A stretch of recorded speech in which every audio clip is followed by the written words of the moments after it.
What's up, sunshine? Welcome to a special episode of CNN10. Today we are focusing on one of the biggest issues facing our planet's future and the innovative ways one company is looking to tackle it. We're talking about energy. It's a crucial part of our everyday lives, but as the global population continues to grow, so does its toll on our planet. Pollution from our constantly increasing demand for energy has long been a key driver of the climatic and environmental disruption we're seeing. Greenhouse gases and other emissions are raising global temperatures, acidifying our oceans, and fueling extreme weather events. This has led scientists from around the world to focus on developing clean, sustainable ways to help fuel the future. And one of the minds behind this movement, Dr. Lonnie Johnson, right here in Atlanta, Georgia. We got an all-access look at how he and his team at JTEC Energy are developing ways to turn waste heat into clean, sustainable energy. Dr. Lonnie Johnson is a man who needs no introduction, and his story reads like a movie script. The engineer, inventor, and entrepreneur rose from a childhood in a deeply segregated Alabama to become one of the brightest minds of his generation. He holds more than 100 patents and worked on nuclear-powered deep space probes for NASA and stealth bombers for the US Air Force. But he's also the mind behind one of the best-selling toys of all time, the Super Soaker. Super Soaker MDS. Gives water guns a whole new twist. I've always been an inventor.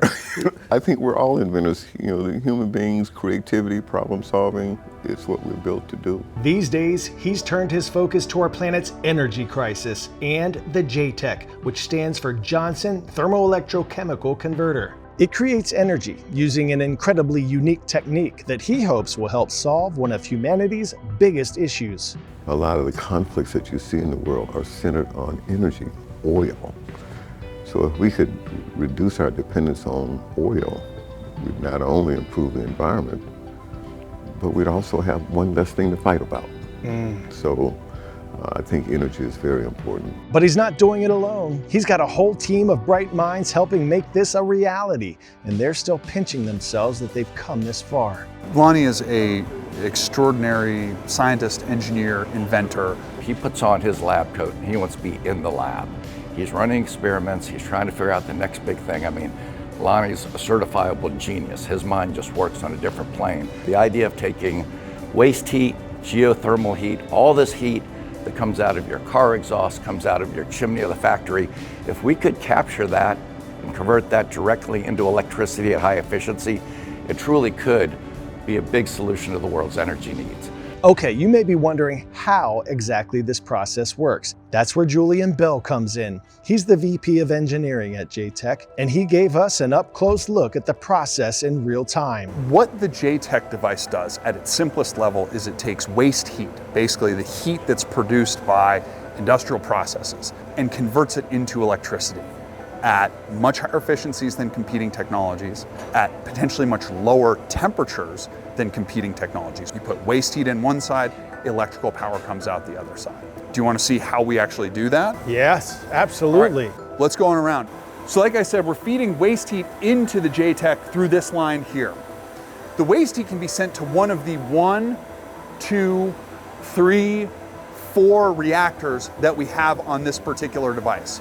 So what's happening right now actually is we are feeding waste heat into reactor number 3 here. You can see this light is on. This reactor here, which is full of hydrogen and is increasing in pressure, is pumping hydrogen out. This reactor over here, which is being kept cold and is sucking hydrogen in, is pulling that hydrogen back in. And that's how we close this hydrogen cycle to produce power. So you're kind of using the same hydrogen all the time. Exactly. That's what's critical here. That's how we manage to make this system work without having to add any fuel. All we're doing is pumping the hydrogen from one place to another place and then back again. So if the reactors are one of the two kind of core things that make a JTEC, the stacks are the other one. Inside the stacks are the magic component, the membranes that make hydrogen fuel cells work. The hydrogen can't sneak its way through that membrane. So it has to do this really cool trick where the hydrogen separates into 2 hydrogen atoms. The hydrogen atoms release their electrons to become protons. And then at that point, those protons can wiggle through the membrane. The electrons, meanwhile, though, have to find their way back to those protons. And we make them go through a specific path to do that. We make them actually come out. Still confused? Let's break this down even further. And science teachers, feel free to jump in and back me up here. Think of it like going through the security line at an airport. You're a hydrogen molecule, the electrons are your bags, and the checkpoint is the membrane. As your electrons detach and pass through a load, they create electricity. You become a proton and pass through the checkpoint, meeting back up on the other side to reform hydrogen gas. The process is repeated over and over, and the more heat you add, the faster it becomes. So would you like to see this thing do something useful with the power it Yes, produces? I want to see how waste heat was turned into something we can actually see. Sounds good. Or hear? What's this? Yeah. This device here is what's called a boost converter. It's going to take the power that's coming from the JTEC and boost it into a range that's useful to us. How do my man with the mic in my hand? And we have a Tribe Called Quest. What? All this water that's not even hot enough to make a cup of coffee, using that to generate electricity and throw a party. Okay, so now that we have an idea of how this all works, where could we see JTEC help create power in the real world? Turns out, one potential application involves something we've been talking about a lot lately: artificial intelligence. Tech giants are in a heated race to dominate the AI landscape and building thousands of data centers to do it. The Department of Energy has estimated data centers could consume up to 12% of US electricity by the year 2028. But our aging power grid may not be ready for the massive demand increase, and many households could end up footing the bill for power increases. Plus, not only do data centers consume a lot of power, they generate a lot of heat. JTEC CEO Mike McQuarrie, or McHugh, says it's the perfect environment for a JTEC to thrive. The proliferation of data centers is almost unimaginable. AI drives a lot of it, of course, but And they all give off so much heat, these servers. So the heat isn't high, but the amount of heat is spectacular. So what we're doing is we're starting to work with data centers to figure out how can we put a JTEC in the stream of that waste heat to create your own electricity, so you take some of the burden off of the grid. So the local community doesn't have to worry about, our power bills are going to go up because we're competing with that. There's going to be a scarcity. So I think you're going to see a big application for us in data centers going forward. And get this, another perfect spot for a JTEC has been hiding in plain sight, the byproduct of traditional energy production methods.